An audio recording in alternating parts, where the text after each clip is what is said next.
बोल news headquarter.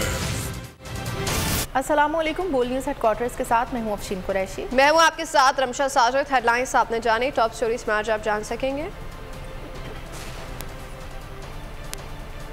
सियासी जमातों को मशवरा,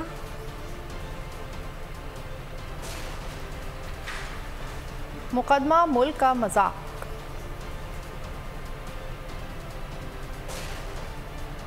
तब्दीली कैसे आएगी,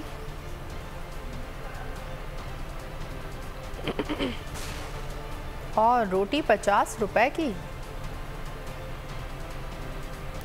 सबसे पहले आपको बताएंगे कि इंतखाबात तमाम बहरानों से निकलने का वाहिद हल है। कुछ ले देकर चंद माह में मामलात निपटाने चाहिए। इलेक्शन में अब चंद माह रह गए हैं, बातचीत के लिए मेरे दरवाजे खुले हैं। सदर पाकिस्तान आरिफ अलवी का सियासी जमातों को मशवरा।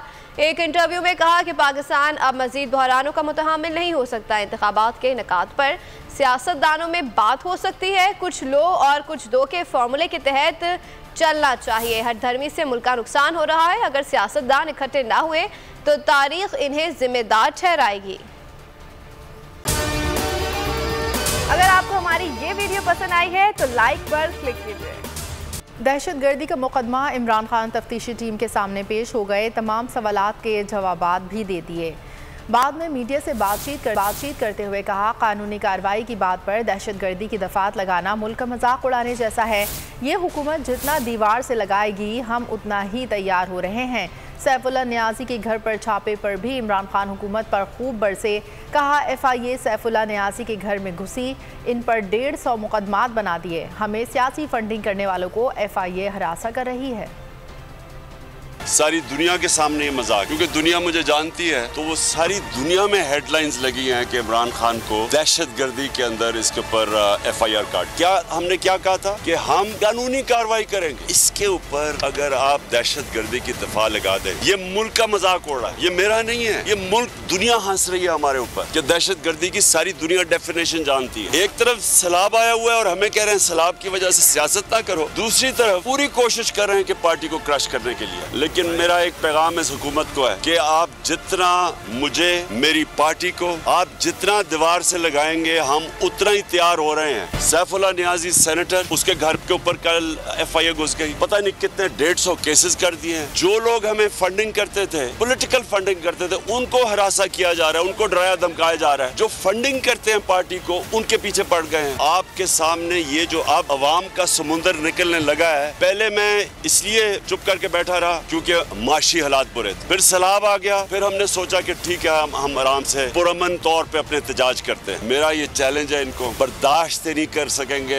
जिस दिन मैंने कॉल दी, आप ये नहीं बर्दाश्त कर सकेंगे, क्योंकि लोग तो आगे आपको गालियां निकाल रहे हैं, पब्लिक में आप नहीं निकल सकते। पब्लिक में जाते हैं लोग इनको चोर कहते हैं। वो सिंध के अंदर जो पीपल्स पार्टी वो छुपे हुए हैं, सारे जो बेचारे इस वक्त तकलीफ में लोग सिंध में हैं, वो पीपल्स पार्टी के कोई भी मेंबर ऑफ पार्लियामेंट भी चला जाए तो लोग आप जरा देखें उनसे क्या कर रहे हैं, क्योंकि उनको पता है इन्होंने चोरी कर करके पैसा सारा बाहर भेज दिया। साफ और शफाफ इलेक्शन जितनी जल्दी आप कर सकते हैं। देखिए मेरी बात सुने, वर्ल्ड बैंक की भी रिपोर्ट है, IMF की भी रिपोर्ट है कि पाकिस्तान श्रीलंका की तरफ जा रहा है। माइशत इनसे संभाली नहीं जा रही। IMF के प्रोग्राम के बावजूद रुपया गिरता जा रहा है, महंगाई बढ़ती जा रही है, इंडस्ट्री बंद होती जा रही है, बेरोजगारी बढ़ती जा रही है। ये IMF और वर्ल्ड बैंक कह रहे हैं कि इनसे माइशत संभाली नहीं जा रही और पाकिस्तान श्रीलंका की तरफ जा रहा है। इसका एक ही हल है, साफ और शफाफ इलेक्शन।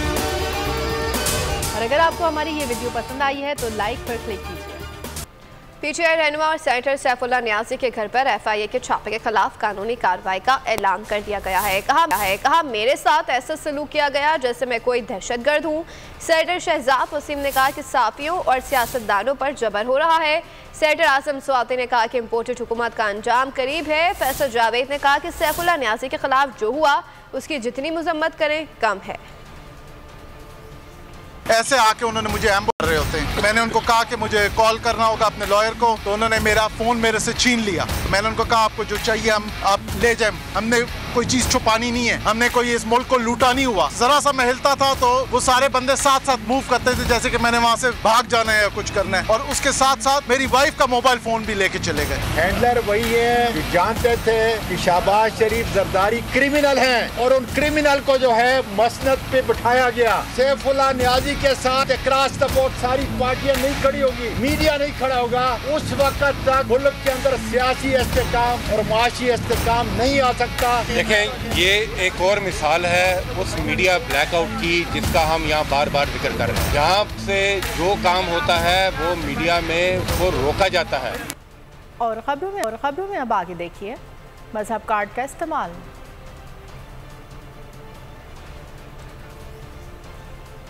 और मोनिस इलाही का सवाल, मुल्क की हालत श्रीलंका से भी बदतर हो गई, माइनस इमरान का सोचने वाले खुद माइनस हो जाएंगे। तहरीक इंसाफ के रहनुमा बाबर रवान कहते हैं पीडीएम वाले इंतखाबात से भाग रहे हैं, ये ज़िमनी इलेक्शन से भी डर रहे हैं, इनमें अवाम के सामने इमरान खान का मुकाबला करने की हिम्मत नहीं।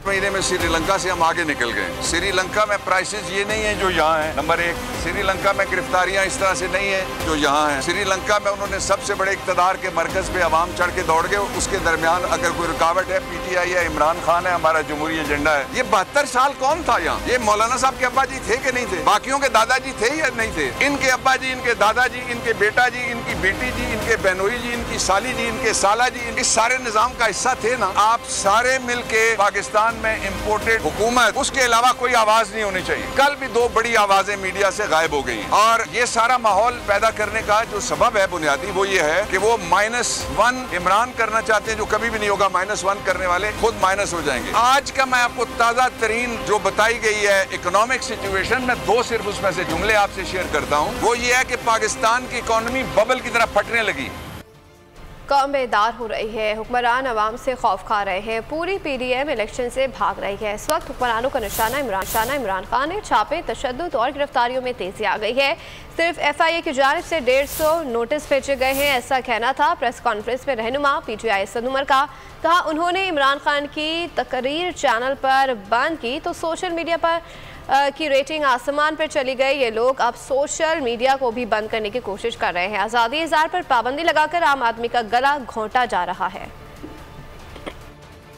ये सारे जो ना, इसका निशाना इमरान खान है, लेकिन असल में इसका निशाना इमरान खान नहीं। इमरान खान सिर्फ रास्ते में खड़े, इसका निशाना है एक आम पाकिस्तानी, पाकिस्तान की अवाम। पाकिस्तान बदकिस्मती से पिछले 70 साल के अंदर जिस तरीके से चलाया गया है और जो हालात पैदा किए गए हैं, पाकिस्तान के अंदर एक बहुत छोटे से ताकतवर तबके ने पूरे निजाम पे कब्जा किया हुआ है। चाहे इलेक्शन हो ना हो उससे फर्क नहीं पड़ता, पाकिस्तान का एक आम शहरी जो है वो ताकतवर हो रहा है। चैनल पे आपने बंद कर दी इमरान खान की तकरीरें, इमरान खान की तकरीर जो है सोशल मीडिया पे आसमान पे चलेगी। अरबपति लोग आप इन्वेस्टर लेंगे, उनके जरिए आप सियासत करेंगे, उस सियासत से जब आप इक्तदार में आएंगे तो आप उन अरबपति लोगों को मजीद और पैसा बनाने की इजाजत देंगे। ये पाकिस्तान की सियासत इस तरीके से चल रही थी। पाकिस्तान तहरीक इंसाफ के रहनुमाओं ने नून लीग के इमरान खान के खिलाफ तौहीन मजहब के इल्जामात को नून लीग के डिज़ाइन करदा साजिश करार दे दिया। इस्लामाबाद में प्रेस कॉन्फ्रेंस में साबिक स्पीकर कौमी असम्बली असद कैसर ने कहा कि जावेद लतीफ़ ने सरकारी TV पर एक प्रेस कॉन्फ्रेंस की जिसमें तौहीन मजहब के हवाले से इमरान खान पर इल्ज़ामात लगाए। वीडियोज़ को एडिट करके लोगों को गुमराह करने की कोशिश की गई। सियासत में मजहबी मुनाफरत नहीं फैलानी चाहिए। साबिक वज़ीर मजहबी उमूर नूरुल हक कादरी ने कहा यह कैंपेन जावेद लतीफ़ ने मुस्लिम लीग नून के एजेंडे के तहत डिज़ाइन की है। डॉक्टर इफ्तिखार दुरानी का कहना था कि आज हुकूमत ने नेशनल एक्शन प्लान की खिलाफ वर्जी की, इमरान खान पर ज़ाती हमला किया गया। हम चेयरमैन पैमरा से सवाल करते हैं, आज आपको तौफीक नहीं हुई जब मजहबी मुनाफरत फैलाई जा रही थी, आपने क्यों नहीं रोका? इमरान खान एक पूरी उम्मत मुस्लिम का लीडर बन गया है। पूरी दुनिया में उसके साथ जो एक मोहब्बत का इजहार किया जाता है, तो जावेद लतीफ़ जैसा मुझे समझ नहीं कि उसको इस्लाम की खुद समझ है कि नहीं। मेरे ख्याल में अगर उससे आप जो है ना कुल वहद ये कुल उससे पढ़वाएं, शायद वो भी न पढ़ सके। स्टेट के वसाइल को इस्तेमाल करके मजहबी मुनाफरत फैला रहे हैं और मुल्क में फसादात करने की कोशिश कर रहे हैं। ये सिर्फ जावेद लतीफ़ नहीं है, ये मुस्लिम लीग नून का पूरा एक ऑर्गेनाइज्ड और प्लान्ड कैंपेन है कि अपने सारी नाकामियों के इजाला के लिए अब मज़हब के हवाले से इमरान खान की ज़ात को मुतनाज़ा बनाया जाए। हुकूमत जो है अपना रियासती इदारा पाकिस्तान टेलीविज़न को जो है इस्तेमाल करते हुए एक जुर्म का मुर्तकब हो गई है, और वो जुर्म है नेशनल एक्शन प्लान की खिलाफ वर्जी है जी।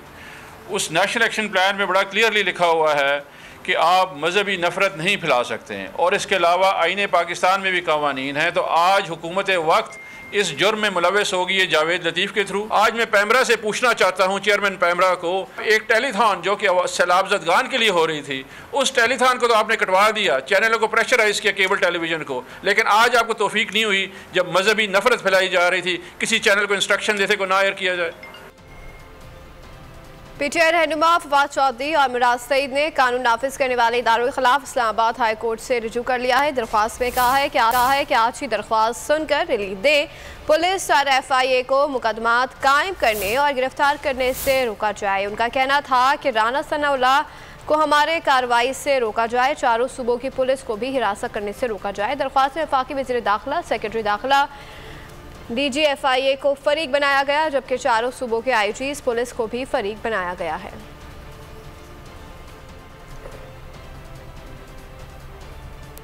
साबिक वफाकी वज़ीर मोनिस इलाही ने कहा है कि पंजाब में तब्दीली कैसे आएगी, हमारे नंबर गेम पूरे हैं। पंजाब असम्बली में मीडिया से गुफ्तगू में उन्होंने कहा कि एतमाद का वोट हम आसानी से ले लेंगे, हमने 186 गिन कर दिखाए हैं। मोनिस इलाही का कहना था कि नून लीग पूरी की पूरी खिसक चुकी है। पंजाब हुकूमत को चेंज करने की तैयारी की जा रही है, राब्ते किए जा रहे हैं, कितनी सच्चाई पंजाब में तब्दीली? आपके कज़न ने आज भी दावा किया है कि चंद दिन की मेहमान है पंजाब हुकूमत। चौधरी पेरलाई साहब, आप मुझे एक चीज, आप मुझे इसके पीछे कोई लॉजिक समझा दें। अच्छा, गवर्नर स्पीकर गवर्नर वज़ीर आला को कह सकते हैं कि आप तरीके एतमाद का वोट जो है वो कह सकते हैं गवर्नर होगी तो आराम से हो जाता है। 186 आपको गिन के दिखाई? नहीं, वो कहते हैं हमने 3 तोड़ लिए हैं। कौन से 3 तोड़े? आपके काफिले के। अच्छा, कल आपने देखे थे काफिले के सारे लोग कहाँ थे? वो बिल्कुल एतमाद का इजहार भी किया। अच्छा, मोनस भाई, फिर वो दावे किस बुनियाद पे कर रहे हैं? फिर वो दावे किस बुनियाद पे किए जा रहे हैं? खिसक गए सारे, खिसक गए, नून लीग वाली पूरी खिसकी हुई है। इस्लामाबाद हाई कोर्ट ने मरियम नवाज के पासपोर्ट की दरख्वास्त पर नैब को नोटिस भेज दिया है। इस्लामाबाद हाई कोर्ट में मरियम नवाज की पासपोर्ट की वापसी की दरख्वास्त पर समाअत हुई है। जस्टिस बाकर नजफी और जस्टिस तारिक सलीम शेख पर मुश्तमिल 3 रुकनी बेंच ने समाअत की। मरियम नवाज के वकील ने अदालत से इस्तदा की कि नैब की नाअहली के बाइस मरियम नवाज को उनका पासपोर्ट वापस किया जाए। अदालत दलाइल सुनने के बाद नैब को नोटिस भेजकर जवाब तलब कर लिया कि इसकी समाअत 27 सितंबर तक मुलतवी कर दी गई।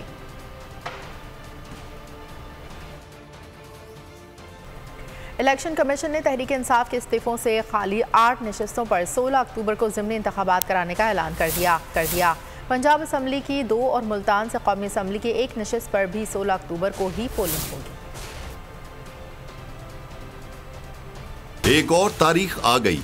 इलेक्शन कमीशन ने कौमी असेंबली के 8 हलकों में ज़िमनी इंतखाबात 16 अक्टूबर को कराने का ऐलान कर दिया। NA 22 बरदान, NA 24 Charsadda, NA 31 Peshawar, NA 45 Kurram और NA 108 फैसलाबाद में 16 अक्टूबर को पोलिंग होगी। NA 118 ननकाना साहब, NA 237 मलीर कराची और NA 239 कोरंगी कराची में भी 16 अक्टूबर को ज़िमनी इंतखाबात होंगे। कौमी असेंबली की इन नशिस्तों पर इमरान खान तहरीक इंसाफ के उम्मीदवार हैं। इन हलकों पर इंतखाबात 25 सितंबर को होना थे, लेकिन फिर इलेक्शन कमीशन ने पोलिंग मुलतवी कर दी। कहा गया कि सैलाब के बाइस इंतखाबात नहीं हो सकते। जिन हलकों पर 9 अक्टूबर को इलेक्शन होना थे, वहाँ भी अब 16 अक्टूबर को ही ज़िमनी इंतखाबात होंगे। इन 3 हलकों में NA 157 मुल्तान, PP 139 शेखुपुरा और PP 209 खानेवाल शामिल हैं।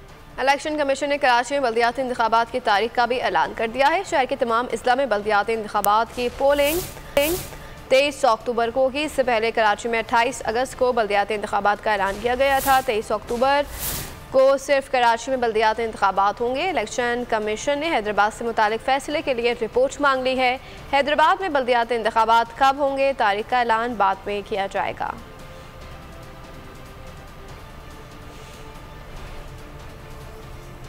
इम्पोर्टेड हुकूमत ओछे हथकंडे इस्तेमाल करना छोड़ दे। इमरान खान की शहबाज सरकार को वार्निंग। तौंसा में मीडिया से बातचीत करते हुए कहा, बड़े मुजरिमों को खौफ है कि इनकी कुर्सी न चली जाए। इन्हें डर है कि करप्शन पकड़ी जाएगी। बोले ये हुक्मरान दौलत की हवस में इतने अंधे हो गए हैं कि इन्हें सैलाब मुतासरीन का भी एहसास नहीं। मैं सैलाब मुतासरीन के लिए पैसे इकट्ठे कर रहा था, हुकूमत ने मीडिया ब्लैकआउट कर दिया। इमरान खान ने तौसा को डिस्ट्रिक्ट बनाने का ऐलान कर दिया। कहा अगर मुल्क में डैम बने होते तो सैलाब तबाही नहीं खुशहाली आती।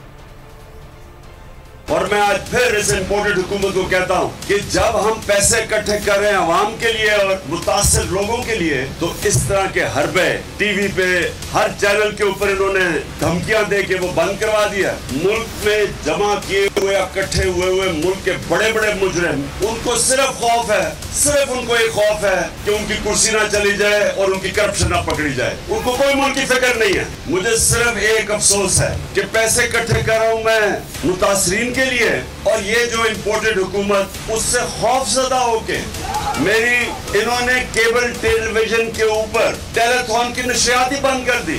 मैं सीएम पंजाब को रिक्वेस्ट करूंगा कि इसको फौरी तौर पे तौसा को एक डिस्ट्रिक्ट अनाउंस करें। 7 तक वफदा ने 2020 में वो नहर मुकम्मल कर ली, उससे आगे लेके जानी थी सिंध हुकूमत ने, वो अभी तक नहीं उसके ऊपर काम हुआ। अगर वो राइट बैंक आउटफॉल कैनाल काम कर रही होती तो ये इतनी तबाही ना आती। बहुत बड़ा इम्तिहान है हमारे मुल्क के लिए। इसके लिए सारी कौम को मिलके इकट्ठा होके एक दूसरे की मदद करनी पड़ेगी। हम पूरी कोशिश करेंगे अपनी कि जो भी नुकसानात हुए हम अपनी कौम के जो मुतासिर लोग हैं हम हर तरह उनकी मदद करेंगे।